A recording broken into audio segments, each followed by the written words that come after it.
سلام، سوال کردید که در مورد مرور زمان دعاوی دیوان عدالت اداری آیا وجود داره و چطور بایستی رعایتش کنیم.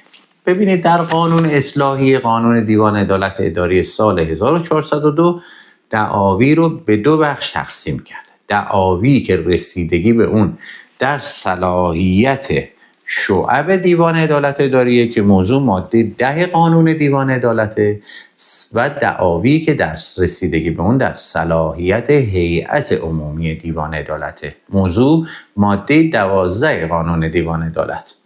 دعاوی که در صلاحیت شعب دیوان عدالت اداری شما از تاریخ اون تصمیم یا اقدام 6 ماه تنها وقت دارید که نسبت به اون اعتراض بکنید و بنابراین مرور زمان 6 ماهه داره.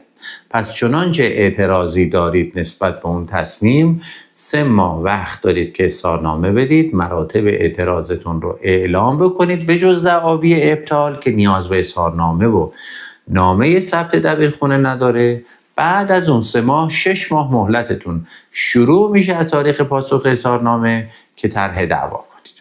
خب اما دعاوی داخل در صلاحیت شعب هیئت عمومی دیوان عدالت اداری چون این چیزی نیست. هر زمان می توانید طرح دعوا کنید اگر پرونده در صلاحیت هیئت عمومی، مثل پرونده هایی که موضوع اعتراضش مصوبات شورای شهر در مورد عوارضه.